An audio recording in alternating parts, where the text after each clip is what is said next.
ಹರೇನ ಆಚಾರ ಆಚಾರ್ಯ ನಮಸ್ಕಾರ. ನಮಸ್ಕಾರಗಳೇ. ಹರೇ ಶ್ರೀನಿವಾಸ, ಸಾಷ್ಟಾಂಗ ನಮಸ್ಕಾರಗಳು. ನಮಸ್ಕಾರ ಗುರುಗಳೇ.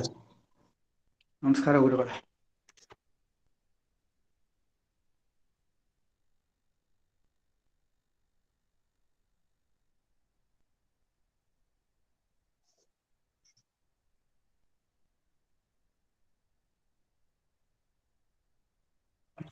ನಮಸ್ಕಾರ ಆಚಾರ್ಯ.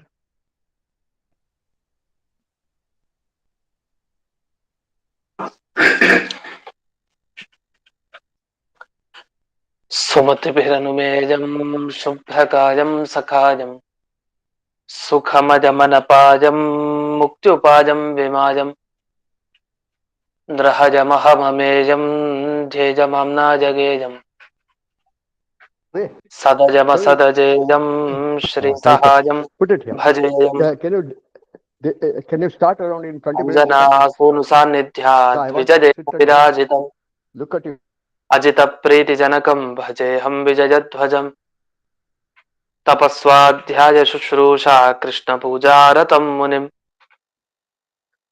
ವಿಶ್ವೇಶಮಿಷ್ಟದಂ ವಂದೇ ಪರಿಮ್ರಾಟ್ ಚಕ್ರವರ್ತಿನಂ. ಶ್ರೀ ಗುರುಭ್ಯೋ ನಮಃ. ಹರಿ ಓಂ. ಜನ್ಮಾದ್ಯಸ್ಯ ಯತೋನ್ವಯಾದಿತರತಶ್ಚಾರ್ಥೇಷ್ವಭಿಘ್ನಸ್ವರಾಟ್ ತೇನೇ ಬ್ರಹ್ಮ ಹೃದಯ ಆದಿ ಕವಜೆ ಮುಹ್ಯಂತಿ ಯಂ ಸೂರಯಃ. ತೇಜೋ ವಾರಿಮೃತಾಂ ಯಥಾ ವಿನಿಮಯೋ ಯತ್ರ ತ್ರಿಸರ್ಗೋ ಮೃಷಾ ಧಾಮ್ನಾ ಸ್ವೇನ ಸದಾ ನಿರಸ್ತಕುಹಕಂ ಸತ್ಯಂ ಪರಂ ಧೀಮಹಿ. ಓಂ ಸ್ವಸ್ತ್ಯಸ್ತು ಸತಾಂ ಅಶೇಷ ಸನ್ಮಂಗಲಾನಿ ಭವಂತು. ಸಮ್ಯಕ್ ಶ್ಲೋಕೈಕ ಶ್ರವಣ ಪಠನ ಮಾತ್ರೇಣ ವಕ್ತುಶ್ಚ ಶ್ರೋತॄಣಾಂ ನಿಖಿಲ ಕಲಿಕೃತ ಕಲ್ಮಷ ಅಪನೋದನ ಪಟುತರೆ. ಶ್ರೀಮದ್ ಭಾಗವತೆ ಮಹಾಪುರಾಣೆ ದ್ವಿತೀಯ ಸ್ಕಂಧೆ ಚತುರ್ಥಾಧ್ಯಾಯೇ ಅದ್ಯ ಕಥಾನುವಾದೆ ಸತಿ ಕಿಂಚಿತ್ ಪೂರ್ವ ಕಥಾನುವಾದಃ.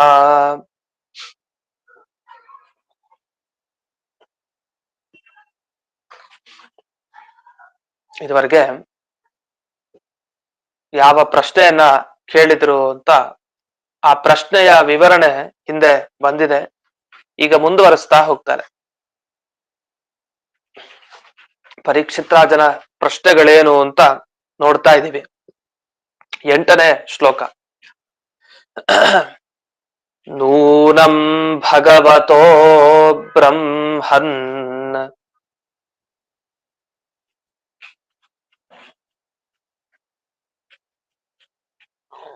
ಹರೇರದ್ಭುತ ಕರ್ಮಣಃ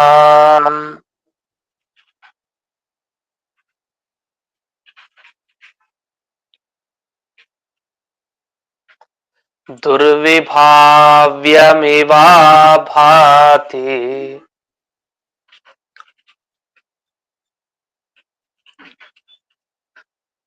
ಕವಿಭಿಶ್ಚ ವಿಚೇಷ್ಟಿತಂ.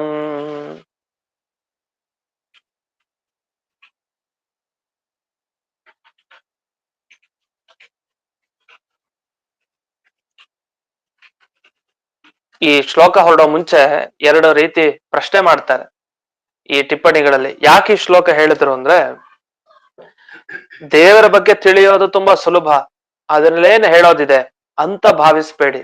ದೇವರ ಬಗ್ಗೆ ತಿಳಿಯೋದು ತುಂಬಾ ಕಷ್ಟ. ಅವನ್ ಏನೇನ್ ವ್ಯಾಪಾರ ಮಾಡ್ತಾನೆ, ಹೇಗ್ ಮಾಡ್ತಾನೆ, ಯಾವುದನ್ನ ಇಟ್ಕೊಂಡು ಮಾಡ್ತಾನೆ, ಇದೆಲ್ಲ ತಿಳಿಯೋದು ತುಂಬಾ ಕಷ್ಟ. ಅದು ಎಷ್ಟು ಕಷ್ಟ ಅಂತಂದ್ರೆ ಅದಕ್ಕೆ ಪರೀಕ್ಷಿತ್ ರಾಜನ ಈ ಮಾತೆ ಮುಂದಿಂದು ನಮಗೆ ಜ್ಞಾಪಕ, ಎಷ್ಟು ಕಷ್ಟ ಅನ್ಲಿಕ್ಕೆ. ಅಷ್ಟೇ ಅಲ್ಲ, ದೇವರ ಬಗ್ಗೆ ಜ್ಞಾನಿಗಳು ಹಾಗೆ ಸಿಗಲ್ಲ ತಿಳಿಸ್ಕೊಡೋರು. ದೇವರೇ ಹೇಗೆ ವ್ಯಾಪಾರ ಮಾಡ್ತಾನೆ ಅನ್ನೋ ವಿಷಯವನ್ನ ಹೇಳೋ ಅಂತ ಜ್ಞಾನಿಗಳು ಸಿಗೋದು ಕಷ್ಟ, ದುರ್ಲಭ. ಅಂತ ಪರೀಕ್ಷಿತ್ ರಾಜ ತಾನು ತನ್ನ ಮನಸ್ಸಿನಲ್ಲಿರೋ ಅಭಿಪ್ರಾಯವನ್ನ ಹೊರಗಾಗ್ತಾ ಇದ್ದಾನೆ. ನೂನಂ ಭಗವತೋ ಬ್ರಹ್ಮನ್, ಬ್ರಹ್ಮಜ್ಞಾನಿಗಳೇ ಅಂತ ಹೇಳ್ತಾ ಇದ್ದಾರೆ. ಇಲ್ಲಿ ಸೂತ ಪುರಾಣಿಕರಿಗೆ ಶೌನಕರು ಹೇಳೋ ತರ ವರ್ಣನೆಯನ್ನು ಮಾಡಿರೋದಿದೆ. ಇಲ್ಲಿ ಭಾಗವತದಲ್ಲಿ ಹಾಗೆ ಮಧ್ಯದಲ್ಲಿ ಶುಕಾಚಾರ್ಯರಿಗೆ ಹೇಳ್ತಾ ಇರೋ ತರ ವಾಕ್ಯಗಳನ್ನ ವಿವರಣೆ ಮಾಡಿದ್ದಾರೆ. ಮಧ್ಯದಲ್ಲಿ ಸೂತ ಪುರಾಣಿಕರಿಗೆ ಹೇಳುವಂತ ರೀತಿಯಲ್ಲೂ ವಿವರಣೆ ಮಾಡಿರ್ತಾರೆ. ಇಲ್ಲಿ ಒಂದು ಇದರಲ್ಲಿ ಸೂತ ಪುರಾಣಿಕರನ್ನ ಇಲ್ಲಿ ತಗೊಂಡಿದ್ದಾರೆ. ವ್ಯಾಖ್ಯಾನಕಾರರು ಇದರ ಬಗ್ಗೆ ಏನು ಹೇಳೋದಿಲ್ಲ. ಇಲ್ಲಿ ಈ ಶ್ಲೋಕ ಭಾಗವನ್ನು ವಿವರಣೆ ಮಾಡ್ತಾ ಅಂತೂ ಬ್ರಹ್ಮನ್ ಶೌನಕರು ತಾವು ಬ್ರಹ್ಮಜ್ಞಾನಿಗಳೇ ಅಂತ ಸೂತ ಪುರಾಣಿಕ ಕರೀತಾರೆ. ಇಲ್ಲ ಇವ್ರು ಕರಿಬೇಕು.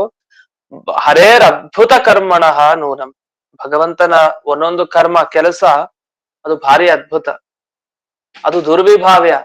ಅದು ಹೀಗೆ ಅಂತ ಹೇಳಿ ಸಂಪೂರ್ಣವಾಗಿ ತಿಳಿಲಿಕ್ಕೆ ಸಾಧ್ಯ ಇಲ್ಲ. ಇದು ಹೀಗಿರತ್ತೆ ಅಂತ ಹೇಳಲಿಕ್ಕೆ ಸಾಧ್ಯ ಇಲ್ಲ. ಅದು ಯಾಕೆಂದ್ರೆ ಅದು ನಿಶ್ಚಯ, ದೇವರ ಕೆಲಸ, ದೇವರ ವ್ಯಾಪಾರ, ಅದನ್ನ ತೀರ್ಮಾನ ಮಾಡ್ಲಿಕ್ಕೆ ಆಗಲ್ಲ. ಯಾರಿಂದ? ಕವಿಭಿಶ್ಚ ಅಂತ ಹೇಳ್ತಾರೆ. ಕವಿಭಿಶ್ಚ ಅಂದ್ರೆ ಜ್ಞಾನಿಗಳು, ಅಪರೋಕ್ಷ ಜ್ಞಾನಿಗಳು. ಸಾಕ್ಷಾತ್ ದೇವರನ್ನ ನೋಡಿದ ಜ್ಞಾನಿಗಳು ಕೂಡ ಆ ದೇವರ ಕೆಲಸ ಹೀಗೆ ಅಂತ ಸಂಪೂರ್ಣವಾಗಿ ಅವ್ರ ಕೈಲೂ ತಿಳಿಲಿಕ್ಕೆ ಸಾಧ್ಯ ಇಲ್ಲ. ಅಷ್ಟೇ ಅಲ್ಲ, ಹರೇಹೆ ವಿಚೇಷ್ಟಿತಂ ಅಂತಾರೆ. ಮಾಡೋ ಕೆಲಸನೇ ಅದ್ಭುತ ಪ್ರತಿಯೊಂದು ಭಗವಂತಂದು. ಅದರಲ್ಲೂ ಕೆಲವು ಇನ್ನೂ ವಿಶೇಷವಾದ ಚೇಷ್ಟೆಗಳು, ಕರ್ಮಗಳನ್ನ ಭಗವಂತ ಮಾಡ್ತಾನೆ. ಅಂಥ ಕರ್ಮಗಳನ್ನು ತಿಳಿಯೋದಂತೂ ತುಂಬಾ ಕಷ್ಟ. ಅಂದ್ರೆ ದೇವರ ಮಾರ್ಗನೇ ತಿಳಿಯೋದು ಕಷ್ಟ ಅಂತೆ, ಇನ್ನು ದೇವರನ್ನ ತಿಳಿಯೋದು ಅದು ಅಸಾಧ್ಯವಾದ ಮಾತು ಅನ್ನೋ ಅರ್ಥವೂ ಕೂಡ ಇಲ್ಲಿ ತಗೊಳ್ಬೇಕಾಗಿದೆ.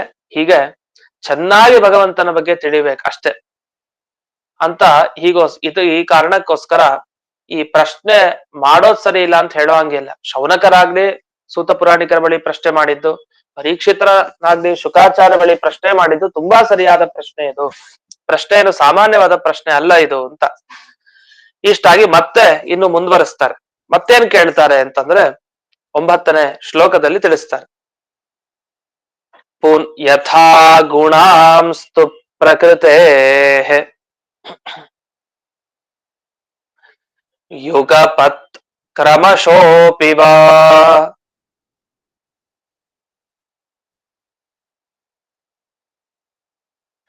ಬಿಭರ್ತಿ ಭೂರಿಶಸ್ತ್ವೇಕಃ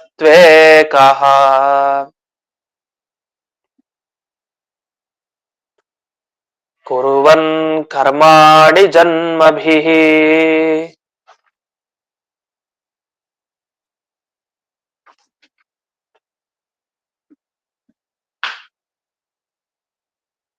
ಈಗ ದೇವರು ಮಾಡೋ ಕೆಲಸ ಯಾವುದು? ಉದಾಹರಣೆಗೆ ಸೃಷ್ಟಿ ತಗೊಳ್ಳೋಣ. ದೇವರು ಎಲ್ಲಾ ಜಗತ್ತನ್ನ ಸೃಷ್ಟಿ ಮಾಡ್ತಾನೆ, ಹಾಗೆ ಅದರ ಪಾಲನೆ ಮಾಡ್ತಾನೆ, ಹಾಗೆ ಅದರ ಸಂಹಾರನೂ ಮಾಡ್ತಾನೆ. ಈ ಎಲ್ಲ ಸೃಷ್ಟಿ, ಪಾಲನೆ, ಸಂಹಾರ ಇದೆಲ್ಲ ಮಾಡ್ಬೇಕಾದ್ರೆ ಅವನು ಅನೇಕ ಅವತಾರಗಳನ್ನ ಮಧ್ಯಕ್ಕೆ ತಗೊಳ್ತಾನೆ. ತಾನೇ ಎಷ್ಟೋ ಅವತಾರ, ವಾಸುದೇವ ರೂಪವನ್ನು ತಗೊಳ್ತಾನೆ, ಸಂಕರ್ಷಣ ರೂಪವನ್ನು ತಗೊಳ್ತಾನೆ, ಹಾಗೆ ಅನೇಕ ಮತ್ಸ್ಯಾದಿ ಅವತಾರಗಳನ್ನ ಎತ್ತಾನೆ. ಇಷ್ಟೆಲ್ಲ ಮಾಡ್ತಾನೆ. ಇಷ್ಟೆಲ್ಲ ಮಾಡಿ ಆ ಸೃಷ್ಟಿ, ಸಂಹಾರ, ಪಾಲನೆ ಎಲ್ಲ ಮಾಡಿ ತೋರಿಸ್ತಾ ಇರ್ತಾನೆ. ಇದೆಲ್ಲ ಮಾಡ್ಬೇಕಾದ್ರೆ ಅವನು ಏನೇನ್ ಬಳಸ್ಕೊಂತಾನೆ? ಯಾವತ್ತು ಸೃಷ್ಟಿ ಆಗ್ಬೇಕು ಅಂದ್ರೆ ಸತ್ವಗುಣ ಇದ್ದಾಗ ಒಳ್ಳೆಯದರ ಸೃಷ್ಟಿ, ರಜೋಗುಣ ಇದ್ದಾಗ ಮಿಶ್ರ ಸೃಷ್ಟಿ, ತಮೋಗುಣ ಇದ್ರಿಂದ ಕೆಟ್ಟ ಪದಾರ್ಥಗಳ ಸೃಷ್ಟಿ. ಇದು ಎಲ್ರಿಗೂ ಗೊತ್ತಿರೋ ವಿಷಯ.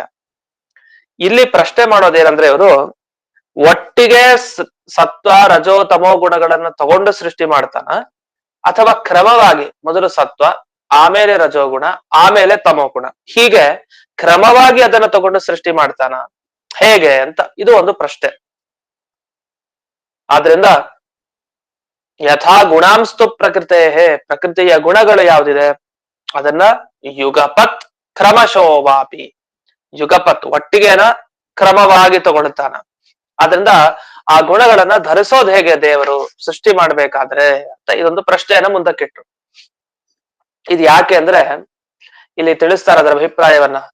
ಈ ಸತ್ವ, ರಜಸ್ಸು, ತಮಸ್ಸು ಈ 3 ಗುಣ ಇದೆಯಲ್ಲ, ಅದನ್ನ ಗ್ರಹಣ ಮಾಡೋದು ಕಷ್ಟ. ಯಾಕೆ? ಒಂದಕ್ಕಿಂತ ಇನ್ನೊಂದು ವಿರುದ್ಧ.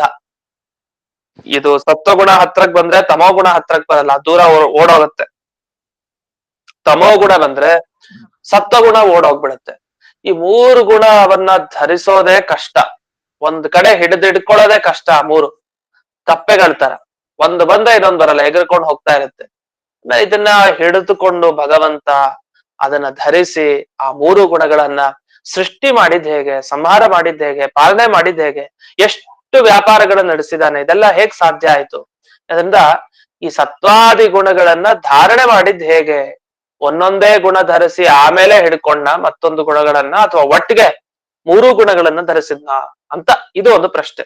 ಇಷ್ಟು ಮಾಡಿ ಅವರ ಭಾವನೆ ಹೇಗಿತ್ತಂದ್ರೆ, ಗುರುಗಳ ಬಳಿ ಕೇಳ್ಬೇಕಾದ್ರೆ, ನಾವು ಕೇವಲ ತಿಳ್ಕೊಳ್ಬೇಕು ಅಂತ ಇಚ್ಛೆಯಿಂದ ಪ್ರಶ್ನೆ ಕೇಳಿದೀವಿ, ನೀವು ಹೇಳಲೇಬೇಕು ಅಂತ ನಾವು ನಿರ್ಬಂಧ ಮಾಡಲ್ಲ, ನೀವು ಹೇಳಬೇಕು ಅಂತ ನಾವು ಪ್ರಾರ್ಥನೆ ಮಾಡ್ತೀವಿ ಅಂತ ಈ ಅಭಿಪ್ರಾಯದಲ್ಲಿ ಹೇಳ್ತಾರೆ. ನಿರ್ಬಂಧ ಮಾಡ್ತಾ ಇಲ್ಲ, ನಮ್ಗೆ ಇದು ಬೇಕು ತಿಳಿಬೇಕು ಅಂತ ಬಹಳ ಆಸೆ ಇದೆ, ಹಾಗಂತ ನಿರ್ಬಂಧ ಮಾಡ್ತಾ ಇಲ್ಲ, ನೀವು ಹೇಳಲೇಬೇಕು ಅಂತ ಅದ ಪ್ರಾರ್ಥನೆ ಮಾಡ್ತಾ ಇದೀವಿ ಅಂತ ಈ ಮುಂದಿನ ಶ್ಲೋಕದ ಮುಖಾಂತರ ಅವರ ಭಾವನೆ ಗೊತ್ತಾಗತ್ತೆ. ಈಗ 10ನೇ ಶ್ಲೋಕ ನೋಡೋಣ. ವಿಚಿಕಿತ್ಸಿತಮೇ ತನ್ಮೇ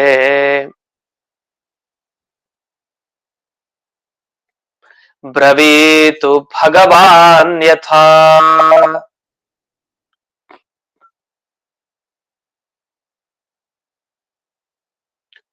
ಶಬ್ದ ಬ್ರಹ್ಮಣಿ ನಿಷ್ಣಾತಃ ಪರಸ್ಮಿಂಶ್ಚ ಭವಾನ್ ಖಲು. ಶೌನಕರು ಹೇಳ್ತಾ ಇದ್ದಾರೆ, ವಿಚಿಕಿತ್ಸಿತಮೇ ತನ್ಮೇ, ನಮಗೆಲ್ಲ ಬಹಳ ಇದರ ಬಗ್ಗೆ ಗೊಂದಲ ಇದೆ, ಸಂದೇಹ ಜಾಸ್ತಿ ನಮ್ಗೆ. ವಿಚಿಕಿತ್ಸಾ ಅಂದ್ರೆ ಸಂದೇಹ ಅಂತ ಅರ್ಥ, ಸಂಶಯ ಇದೆ ಈ ವಿಷಯದಲ್ಲಿ. ನೀವು ತುಂಬಾ ಸಮರ್ಥರು, ನಿಮಗೆ ಯಾವ ಶಾಸ್ತ್ರ ಗೊತ್ತಿಲ್ಲ, ನೀವು ತುಂಬಾ ದೊಡ್ಡ ಪಂಡಿತರು, ಪರಸ್ಮಿಂಶ್ಚ ನಿಷ್ಣಾತ ಖಲು, ನೀವು ಬಹಳ ಪಾಂಡಿತ್ಯ ಸಂಪಾದನೆ ಮಾಡಿದಿರಿ, ಬಹಳ ಚಾತುರ್ಯ ಇದೆ ನಿಮಗೆ ಬೇರೆ ಬೇರೆ ಶಾಸ್ತ್ರಗಳಲ್ಲಿ, ಎಲ್ಲಿ ದೇವರ ಬಗ್ಗೆ ಹೇಳ್ತಾರೆ ಅಂತ ಕಡೆ. ಶಬ್ದ ಬ್ರಹ್ಮಣಿ ನಿಷ್ಣಾತ, ಶಬ್ದ ಬ್ರಹ್ಮ ಅಂದ್ರೆ ಶಾಸ್ತ್ರ, ಅದೇ ಒಂದು ರೀತಿಯಲ್ಲಿ ಪರಬ್ರಹ್ಮ ಸ್ವರೂಪ ಶಾಸ್ತ್ರ ಅಂದ್ರೆ ಎಲ್ಲ ದೇವರನ್ನೇ ಹೇಳೋದು ಆ ಶಾಸ್ತ್ರ. ಅದರಿಂದ ಶಾಸ್ತ್ರ ಬೇರೆ ಇಲ್ಲ, ಪರಬ್ರಹ್ಮ ಬೇರೆ ಇಲ್ಲ, ಹಾಗಿದೆ. ದೇವರು ಬೇರೆ ಇಲ್ಲ, ಶಾಸ್ತ್ರ ಬೇರೆ ಇಲ್ಲ, ಆ ತರ ಕಾಣಿಸತ್ ನಮಗೆ ಶಾಸ್ತ್ರದ ಬಗ್ಗೆ ಅಂತ. ಶಬ್ದಶಾಸ್ತ್ರದಲ್ಲಿ ಅಂದ್ರೆ ಬರೀ ವ್ಯಾಕರಣದಲ್ಲಿ ಅಂತಲ್ಲ, ಶಬ್ದ ಬ್ರಹ್ಮ ಅಂದ್ರೆ ಸಕಲ ಶಬ್ದಗಳು ಅಂತ ಏನೇನಿದೆ ಶಾಸ್ತ್ರಗಳಲ್ಲಿ, ಅಂತ ಶಬ್ದಾತ್ಮಕವಾದ ಎಲ್ಲಾ ಶಾಸ್ತ್ರಗಳಲ್ಲಿ ನೀವು ಬಹಳ ನಿಷ್ಣಾತರು, ಬಹಳ ತಿಳಿದುಕೊಂಡಿದ್ದೀರಿ, ಬಹಳ ಪಾಂಡಿತ್ಯ ಸಂಪಾದನೆ ಮಾಡಿದಿರಿ.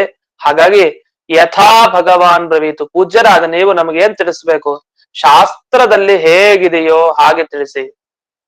ಶಾಸ್ತ್ರದಲ್ಲಿ ಭಗವಂತ ತಾನು ಎಲ್ಲ ಗುಣಗಳನ್ನ ಒಟ್ಟಿಗೆ ತಗೊಳ್ತಾನ, ಕ್ರಮವಾಗಿ ತಗೊಳ್ತಾನ, ಇತ್ಯಾದಿ ಅನೇಕ ವಿಚಾರಗಳನ್ನ ಶಾಸ್ತ್ರ ಹೇಳಿದ ಪ್ರಕಾರ ತಿಳಿಸಿ ಅಂತ ಇಷ್ಟನ್ನ ಕೇಳಿದಾಗ, ಅಲ್ಲಿ ಪರೀಕ್ಷಿತ್ ರಾಜ ಕೇಳಿದ ಪ್ರಶ್ನೆಗೆ ಶುಕಾಚಾರ್ಯರೇನು ಉತ್ತರ ಕೊಟ್ರು, ಆ ಉತ್ತರ ಕೊಡೋ ಮುಂಚೆ ಏನ್ ಮಾಡಿದ್ರು ಅನ್ನೋ ಭಾಗವನ್ನೆಲ್ಲ ಈಗ ವಿವರಿಸ್ತಾರೆ. ಸೂತ ಉವಾಚ ಅಂತ ಪ್ರಾರಂಭ ಆಯ್ತು. ಈಗ 11ನೇ ಶ್ಲೋಕ. ಇತ್ಯುಪಮಂತ್ರಿತೋ ರಾಜ್ಞಾ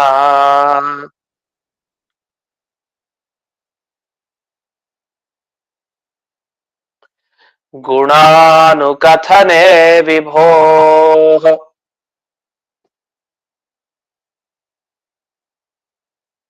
ಹೃಷೀಕೇಶಮನುಸ್ಮೃತ್ಯ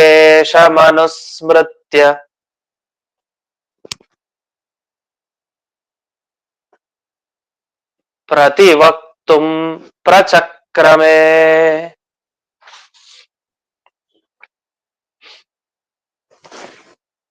ಯಾವಾಗ ಪರೀಕ್ಷಿತ್ ರಾಜ ತಾನು ಶುಕಾಚಾರ್ಯರ ಬಳಿ ಪ್ರಶ್ನೆಯನ್ನ ಕೇಳಿದ, ಆಗ ಅವರು ಪ್ರಶ್ನೆಯನ್ನ ತಿಳ್ಕೊಂಡ್ರು, ಗೊತ್ತಾಯ್ತು ದೇವರ ಬಗ್ಗೆ ಅವನು ಕೇಳ್ತಾ ಇದ್ದಾನೆ.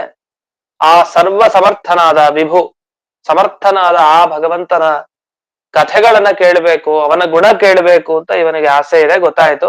ಅದಕ್ಕೋಸ್ಕರನೇ ನನ್ನ ಬಳಿ ಉಪಾಮಂತ್ರಣ ಅಂದ್ರೆ ಪ್ರಾರ್ಥನೆ ಮಾಡಿದ್ದಾನೆ. ಹೌದು, ನಾನು ಇವನಿಗೆ ಹೇಳ್ಬೇಕು ಅಂತ ಅವ್ರಿಗೆ ಅನಿಸಿದೆ. ಹೇಳ್ಬೇಕು ಅಂತ ಹೊರಡೋ ಮುಂಚೆ, ಯಾವುದೇ ಕೆಲಸ ಮಾಡೋ ಮುಂಚೆ ಏನ್ ಮಾಡ್ತಾರೆ, ಯಾವುದೇ ಕೆಲಸ ಮಾಡೋ ಮುಂಚೆ ದೇವರ ಪ್ರಾರ್ಥನೆಯನ್ನ ಮಾಡ್ತಾರೆ, ಗುರುಗಳ ಪ್ರಾರ್ಥನೆಯನ್ನ ಮಾಡ್ತಾರೆ. ಇಲ್ಲಿ ಶುಕಾಚಾರ್ಯರು ತಾವು ಪರೀಕ್ಷಿತ್ ರಾಜನ ಪ್ರಶ್ನೆಗೆ ಉತ್ತರ ಕೊಡೋ ಮುಂಚೆ ಎಲ್ಲ ಇಂದ್ರಿಯಾಭಿಮಾನಿ ದೇವತೆಯಾದ ಆ ಭಗವಂತನನ್ನ ಪ್ರಾರ್ಥನೆ ಮಾಡ್ತಾರೆ, ಹೃಷಿಕೇಶನ ಪ್ರಾರ್ಥನೆ ಮಾಡ್ತಾರೆ. ಹೃಷಿಕೇಶ ಅಂತ ಯಾಕೆ ಭಗವಂತನಿಗೆ ಹೆಸರು? ಹೃಷಿಕ ಅಂದ್ರೆ ಇಂದ್ರಿಯ ಅಂತ ಅರ್ಥ, ನಮ್ಮ ಎಲ್ಲ ಇಂದ್ರಿಯ, ಅದಕ್ಕೆ ಒಡೆಯ ಆ ಭಗವಂತ. ಮುಖ್ಯವಾಗಿ ಮನಸ್ಸಿನ ಅಭಿಮಾನಿ ದೇವತೆ ಶುಕಾಚಾರ್ಯರು, ರುದ್ರಾಂಶರು. ಅವರೇ ಇಂದ್ರಿಯಗಳು ಸರಿ ಹೋಗ್ಲಿ, ಇಂದ್ರಿಯಾಭಿಮಾನಿ ಗಳು ಅಂದ್ರೆ ದೇವತಾ ರೂಪಗಳೇನಿದೆ, ದೇವರ ರೂಪ ಅದೆಲ್ಲ ಚೆನ್ನಾಗಿ ಪ್ರಚೋದನೆ ಮಾಡಿ ಸರಿಯಾಗಿ ಉತ್ತರ ಬರುವಂತೆ ಮಾಡ್ಲಿ ಅಂತ ಅವರೇ ಪ್ರಾರ್ಥನೆ ಮಾಡ್ತಾ ಇದ್ದಾರೆ ಶುಕಾಚಾರ್ಯರು. ಅವರು ಮೊದಲಿಗೆ ಆ ಭಗವಂತನನ್ನ ಹೃಷಿಕೇಶರನ್ನ ಸ್ಮರಣೆ ಮಾಡಿ ಆಮೇಲೆ ಉತ್ತರವನ್ನ ಕೊಡ್ಲಿಕ್ಕೆ ಅಂತ ಪ್ರಾರಂಭ ಮಾಡ್ತಾ ಇದ್ದಾರೆ ಅಂತ. ಆದ್ರೆ ಇಲ್ಲಿ ಕೇಳಿದ್ದು ರಾಜ ಪ್ರಶ್ನೆ ಮಾಡಿದ್ದಕ್ಕೆ ಶುಕಾಚಾರ್ಯರು ತಾವು ಈ ಹೃಷಿಕೇಶನ ಸ್ಮರಣೆಯನ್ನ ಮಾಡಿ ಮಾತಾಡ್ಲಿಕ್ಕೆ ಶುರು ಮಾಡಿದ್ರು ಅಂತ. ಇಲ್ಲಿ ಸೂತ ಉವಾಚ ಅಂತ ಬಂದಿದೆ, ಸೂತರ ಹೇಳಿದ ಮಾತು ಅಂತ. ನಮ್ಗೆ ಕನ್ಫ್ಯೂಷನ್ ಒಳಗಾಗಬಾರದು.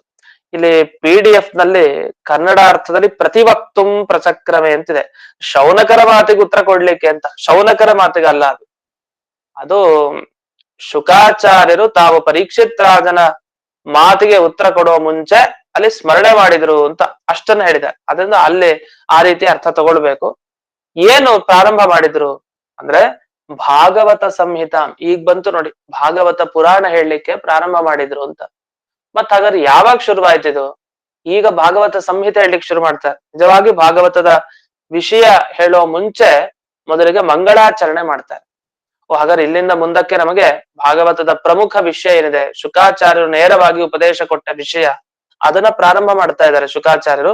ಅದರ ಮೊದಲಿಗೆ ದೇವರ ಸ್ಮರಣೆ ಮಾಡಿ ಹೋಗ್ತಾರೆ. ಅದು ಗುರುಗಳ ಸ್ಮರಣೆನೂ ಆಯ್ತು, ಇಲ್ಲಿ ದೇವರ ಸ್ಮರಣೆನೂ ಆಗತ್ತೆ. ಅದು ಹೇಗೆ ಅಂತ ಮುಂದಕ್ಕೆ ನಮ್ಗೆ ಗೊತ್ತಾಗತ್ತೆ ಮುಂದಿನ ಶ್ಲೋಕದಲ್ಲಿ, 12ನೆಯ ಶ್ಲೋಕದಲ್ಲಿ. ಆ ಶ್ಲೋಕವನ್ನ ನೋಡಿ ಅದರ ವಿವರಣೆ ನೋಡೋಣ. ಅದರ ವಿವರಣೆ ಸ್ವಲ್ಪ ಜಾಸ್ತಿ ಇದೆ.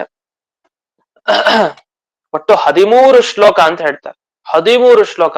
ಮಂಗಳಾಚರಣೆ ಮಾಡ್ಬೇಕು ಅಂದ್ರೆ 1, 2 ಎಲ್ಲ ಮಾಡ್ತಾರೆ. ಶುಕಾಚಾರ್ಯರು ಭಾಗವತ ಹೇಳೋ ಮುಂಚೆ ಇನ್ನೆಷ್ಟು ಮಂಗಳಾಚರಣೆ ಮಾಡಿರ್ಬೇಕು, ಅಷ್ಟು ಮಂಗಳಾಚರಣೆ ಮಾಡಿದ್ದಾರೆ. ದೇವರನ್ನ ಅಷ್ಟು ಪ್ರಾರ್ಥನೆ ಮಾಡಿ ಮಾಡಿ ತಾವು ಆಮೇಲೆ ಭಾಗವತದ ಬಗ್ಗೆ ಆ ಪರೀಕ್ಷಿತ್ ರಾಜನ ಪ್ರಶ್ನೆಗೆ ಉತ್ತರ ಕೊಡ್ಲಿಕ್ಕೆ ಅಂತ ಮುಂದಕ್ಕೆ ಅವರು ಹೊರಡುತ್ತಾರೆ. ಸರಿ, ಹಾಗಾದ್ರೆ ಪರೀಕ್ಷಿತ್ ರಾಜನ ಪ್ರಶ್ನೆಗೆ ಉತ್ತರವಾಗಿ ಭಾಗವತ ಪುರಾಣ ಹೇಳಲಿಕ್ಕೆ ಶುರು ಮಾಡಿದ್ರು. ಓಹೋ, ಪ್ರಶ್ನೆ ಹಾಗಿತ್ತು, ಆದ್ರಿಂದ ಒಂದು ಪುರಾಣ ಹೇಳೋ ಅವಶ್ಯಕತೆ ಬಿತ್ತು. ಚೆನ್ನಾಗಿ ಪ್ರಶ್ನೆ ಮಾಡಿದ್ರೆ ಪುರಾಣ ಹೇಳ್ಬೇಕಾಗಿ ಬರುತ್ತೆ. ಪರೀಕ್ಷಿತ್ ರಾಜನ ಪ್ರಶ್ನೆ ಹೇಗಿತ್ತು ಅಂದ್ರೆ ಭಾಗವತ ಪುರಾಣ ಹೇಳೋ ತರ ಆಯ್ತು. ಶುಕಾಚಾರ್ಯರು ತಾವು ಶಿಷ್ಟಾಚಾರ ಪರಂಪರೆ ಇದೆ, ಯಾವುದೇ ಒಂದು ಪ್ರವಚನ, ಯಾವುದೇ ಒಂದು ಪಾಠ ಮಾಡ್ಬೇಕಾದ್ರೆ ಮೊದಲಿಗೆ ಮಂಗಳಾಚರಣೆ ಮಾಡ್ಬೇಕು. ಆ ರೀತಿಯಲ್ಲಿ ಶುಕಾಚಾರ್ಯರು ತಾವು ತಮ್ಮ ಇಷ್ಟ ದೇವತೆಯನ್ನ ಸ್ಮರಣೆ ಮಾಡ್ತಾ ಇದ್ದಾರೆ. ಆ ಸ್ಮರಣೆ ಮಾಡುವಂತ ಪದ್ಯ ಇದು ಬಹಳ ಒಳ್ಳೆ ಪ್ರಸಿದ್ಧವಾದ ಪದ್ಯ ಇದು. ಈ ಪದ್ಯ ಮಹಿಮೆಯನ್ನ ನಂತರ ಈ ಶ್ಲೋಕ ಆದ್ಮೇಲೆ ಹೇಳ್ತೇನೆ. ಮೊದಲಿಗೆ ನೋಡೋಣ. ಶ್ರೀ ಶುಕ ಉವಾಚ ನಮಃ ಪರಸ್ಮೈ ಪುರುಷಾಯ ಭೂಯಸೆ ಸದುದ್ಭವ ಸ್ಥಾನ ನಿರೋಧ ಲೀಲಯಾ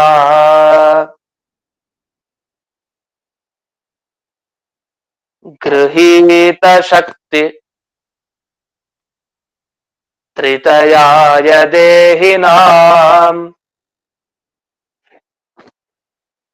ಅಂತರ್ಧ್ರುವಾಯ ಅನುಪಲಭ್ಯ ವರ್ತಮನೆ.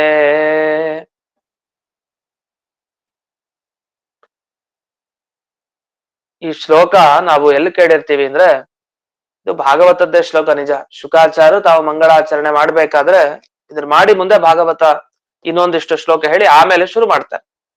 ಇದು ಭಾಗವತ ಸಾರೋದ್ಧಾರದಲ್ಲಿ ಬಂದಿದೆ ಈ ಶ್ಲೋಕ. ಅಂದ್ರೆ ಮಾದನೂರು ವಿಷ್ಣು ತೀರ್ಥರು ತಾವು ಭಾಗವತ ಸಾರೋದ್ಧಾರ ಏನ್ ರಚಿಸಿದ್ದಾರೆ, ಭಾಗವತದ 12 ಸ್ಕಂಧಗಳಲ್ಲಿರುವಂತಹ ಶ್ಲೋಕಗಳನ್ನ ಸಂಗ್ರಹ ಮಾಡಿ ವಿಲಕ್ಷಣವಾದ ವ್ಯಾಖ್ಯಾನ, ತುಂಬಾ ಚೆನ್ನಾಗಿ ವ್ಯಾಖ್ಯಾನ ಮಾಡಿದ್ದಾರೆ ಮಾದನೂರು ವಿಷ್ಣು ತೀರ್ಥರು.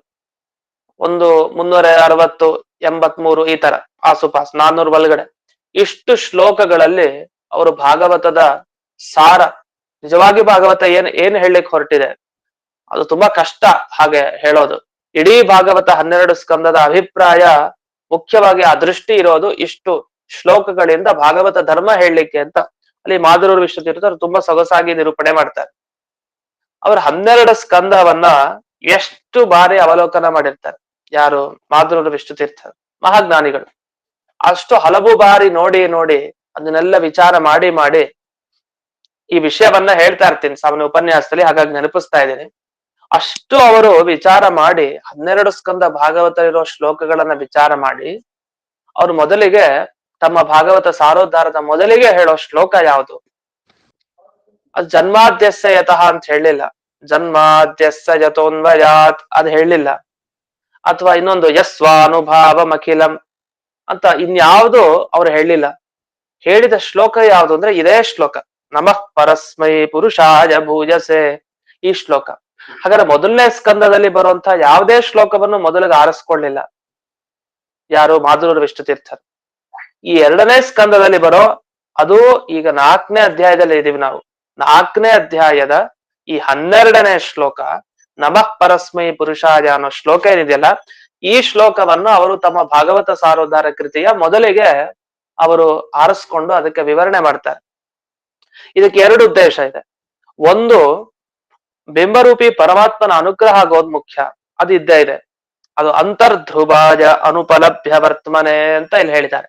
ಅಂತರ್ಧ್ರುವಾಯ, ಒಳಗಡೆ ಇದ್ದಾನೆ ದೇವ್ರು, ಆದ್ರೆ ಅವನ ದಾರಿನೇ ನಿಮಗ್ ಗೊತ್ತಾಗಲ್ಲ, ಅವನನ್ನ ಹುಡುಕೋದ್ ಕಷ್ಟ. ಎಲ್ಲೋ ದೂರದಲ್ಲಿಲ್ಲ ದೇವ್ರು, ನಮ್ಮ ಒಳಗಡೆನೇ ಇದ್ದಾನೆ, ನಮ್ಮ ಹೃದಯದ ಒಳಗಡೆ ಇದ್ದಾನೆ. ದೇವಸ್ಥಾನ ಬೇರೆ, ತೀರ್ಥಯಾತ್ರೆ ಅಲ್ಲೆಲ್ಲೋ ಕ್ಷೇತ್ರದಲ್ಲಲ್ಲ, ನಮ್ಮ ದೇಹದ ಒಳಗಡೆ ನಮ್ಮ ಹೃದಯದಲ್ಲಿ ಇದ್ದಾನೆ ಭಗವಂತ. ಅಂತಹ ಒಳಗಡೆ ಇದ್ದಾನೆ. ಅವನ ಅನುಗ್ರಹ ಬೇಕು ನಮ್ಗೆ, ಆದ್ರೆ ಅವನ ದಾರಿನೇ ಸಿಗಲ್ಲ ನಿಮ್ಗೆ. ಅವನಿರ್ಲಿ, ಅವನ ದಾರಿ ಸಿಗಲ್ಲ. ಅನುಪಲಭ್ಯ ವರ್ತಮ ಅಂತ ಹೇಳ್ತಾರೆ, ದಾರಿ ಸಿಗಲ್ಲ ಅಂತ. ಅದ್ ಏನೇ ಆಗ್ಲಿ, ಕೊನೆಗೆ ನಮ್ಮ ಒಳಗಡೆ ಇರೋ ಆ ದಿವ್ಯ ಭಗವಂತನ ರೂಪ ಅನುಗ್ರಹ ಆದ್ರೆ ಮಾತ್ರ ನಮಗೆ ಮುಕ್ತಿ, ಮೋಕ್ಷ. ಹಾಗಾಗಿ ಈ ಶ್ಲೋಕ ತುಂಬಾ ಮಹತ್ವವನ್ನ ಒಳಗೊಂಡಿದೆ. ಬ್ರಹ್ಮಸೂತ್ರಗಳಲ್ಲಿ, ಅನುವ್ಯಾಖ್ಯಾನ, ನ್ಯಾಯಸುಧಾ ಎಲ್ಲೆಲ್ಲ ಪ್ರತಿಪಾದನೆ ಮಾಡೋದು ಏನು? ಅದೇ ಆ ರೂಪದ ಅನುಗ್ರಹ ಆಗ್ಬೇಕು, ಆ ರೂಪದ ಪ್ರಸಾದ ಆಗದಿದ್ರೆ ಮೋಕ್ಷಕ್ಕೆ ಹೋಗ್ಲಿಕ್ಕೆ ಆಗಲ್ಲ ಜೀವಿ. ಇದು ಒಂದಾದ್ರೆ, ಮತ್ತೊಂದು ಶುಕಾಚಾರ್ಯರು ತಾವು ಭಾಗವತ ಪುರಾಣ ಆರಂಭ ಮಾಡುವ ಮೊದಲು ಮಾಡಿದ ಮೊದಲ ಮಂಗಳಾಚರಣೆ ನಮಃ ಪರಸ್ಮೈ ಪುರುಷಾಯ ಅಂತ. ಹಾಗಾಗಿ ಈ ಶ್ಲೋಕಕ್ಕೆ ತುಂಬಾ ಮಹತ್ವ ಇದೆ. ಅಷ್ಟು ಭಾಗವತ 12 ಸ್ಕಂದ ಅಧ್ಯಯನ ಮಾಡಿ ಮೊದಲನೇ ಶ್ಲೋಕ ಯಾವ್ದು ಆರಿಸ್ಕೊಳ್ಬೇಕು ಅಂದ್ರೆ, ನಿಜ ಶುಕಾಚಾರ್ಯರು ತಾವು ಎಲ್ಲಿಂದ ಪ್ರಾರಂಭ ಮಾಡಿದ್ರು, ಯಾವ ಇಷ್ಟ ದೇವತೆಯನ್ನ ಪ್ರಾರ್ಥನೆ ಮಾಡಿದ್ರು ಅದನ್ನೇ ಅನುಸರಿಸೋದು ಉಚಿತ. ಅಷ್ಟೇ ಅಲ್ಲ, ಮಾಧುರ ವಿಷ್ಣು ತೀರ್ಥರು ಎಂಥ ಅಂಶ, ದೊಡ್ಡ ದೇವತೆಯ ಅಂಶ ಅವರು. ಅಂಥವರು ಸಹಜವಾಗಿ ಅವರು ಶುಕಾಚಾರ್ಯರು ತಾವು ಯಾವ ಶ್ಲೋಕದಿಂದ ಪ್ರಾರಂಭ ಮಾಡಿದ್ರೋ ಅದೇ ಶ್ಲೋಕದಿಂದ ಅವರೂ ಪ್ರಾರಂಭ ಮಾಡಿದ್ದು ಅತ್ಯಂತ ಉಚಿತನೇ. ಶುಕಾಚಾರ್ಯರು ಯಾವ ರೀತಿನೋ ಆ ರೀತಿನೇ ನಾವು ಮಾಧುರ ವಿಷ್ಣು ತೀರ್ಥರನ್ನು ಕಾಣ್ತೀವಿ. ಹೀಗೆ ಅವರು ಆರಿಸಿದ ಈ ಶ್ಲೋಕ ಅಲ್ಲಿ ಭಾಗವತ ಸಾರೋದ್ಧಾರದ ಮೊದಲಿಗೆ ಅತ್ಯಂತ ಸೂಕ್ತ. ಆ ನಿಟ್ಟಿನಲ್ಲೂ ಅವರು ಎಂಥ ದೊಡ್ಡ ದೇವತೆ ಅಂತ ನಮಗೆ ಗೊತ್ತಾಗುತ್ತೆ. ಆ ರೀತಿ ಈ ಶ್ಲೋಕದ ಹಿನ್ನೆಲೆ ಇಷ್ಟಿದೆ. ನಮಃ ಪರಸ್ಮೈ ಪುರುಷಾಯ ಭೂಯಸೆ ಅಂತ. ಇಲ್ಲಿ ಪರಮ ಪುರುಷೋತ್ತಮನಾದ ಪರಸ್ಮೈ ನಮಃ, ಆ ಭಗವಂತನಿಗೆ ನಮಸ್ಕಾರ ಅಂತ ಹೇಳಿದ್ರು. ಅದೇ ಭಗವಂತ ಪರಸ್ಮೈ ಪುರುಷ, ಪರಪುರುಷ ಅಂತ ಹೇಗ್ ಗೊತ್ತಾಯ್ತು? ಬಹಳ ಸರ್ವೋತ್ತಮ ಅಂತ ಹೆಂಗ್ ಗೊತ್ತಾಯ್ತು ಅಂದ್ರೆ, ಭೂಯಸೆ ಅಂತ ಹೇಳ್ತಾರೆ. ಅವನು ಗುಣ ಪರಿಪೂರ್ಣ, ಅವನಲ್ಲಿ ಯಾವ ಗುಣ ಕಡಿಮೆ ಇದೆ? ಎಲ್ಲಾ ಸದ್ಗುಣಗಳು ಪೂರ್ಣ ತುಂಬಿಕೊಂಡಿದೆ. ಹಾಗಾಗಿ ಯಾರೆಲ್ಲಾರು ಹಾಗೆ ಕಾಣ್ತೀವ ಲೋಕದಲ್ಲಿ, ಯಾರಲ್ಲಾದ್ರೂ ಏನಾರು ಒಂದು ದೋಷ ಇರುತ್ತೆ, ಬೇಡ ಎಲ್ಲ ಗುಣಗಳೇ ತುಂಬಿಕೊಂಡಿದೆ ಅಂತ ಆದ್ರೂ ಆ ಗುಣ ಪೂರ್ತಿ ಇರಲ್ಲ, ಅಲ್ಪ ಸ್ವಲ್ಪ ಇರುತ್ತೆ ಅಷ್ಟೇ.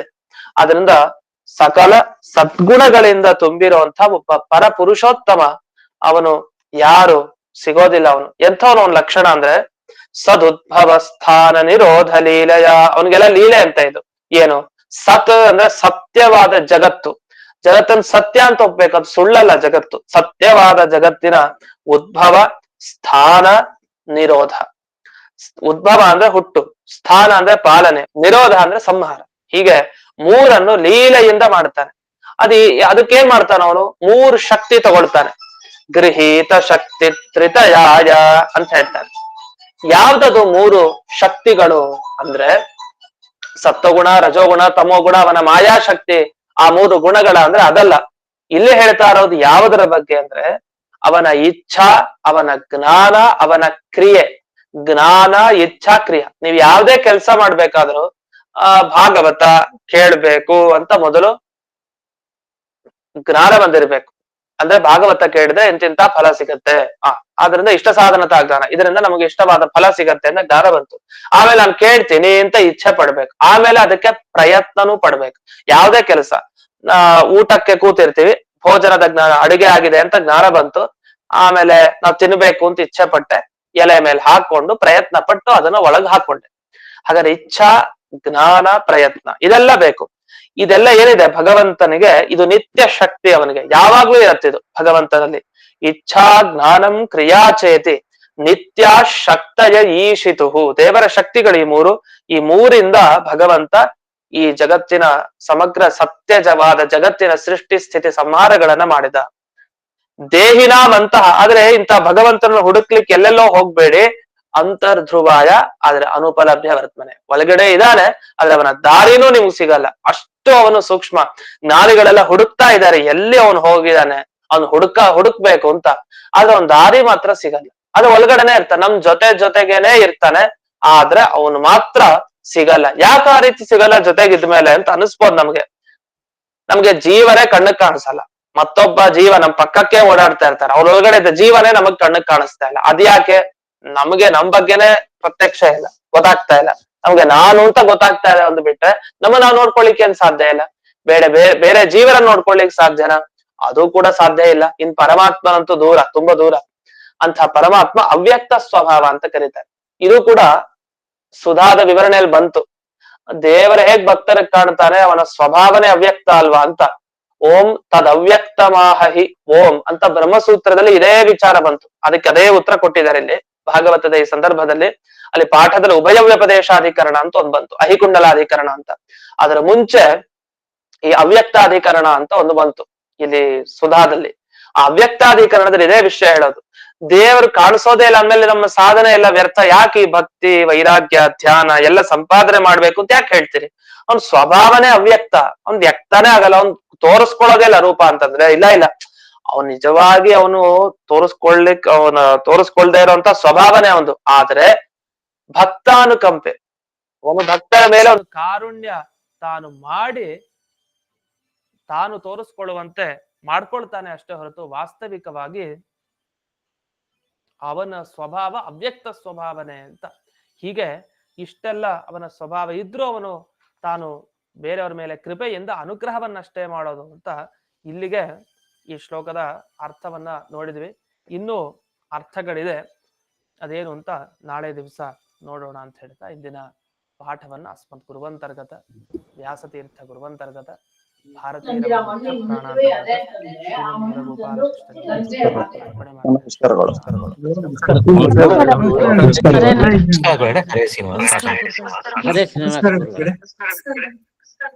ಧನ್ಯವಾದ ಆಚಾರ್ಯ. ನಮಸ್ಕಾರ ಗುರುಗಳೇ. ನಮಸ್ಕಾರ. ನಮಸ್ಕಾರ ಆಚಾರ್ಯ. ನಮಸ್ಕಾರ ಆಚಾರ್ಯ.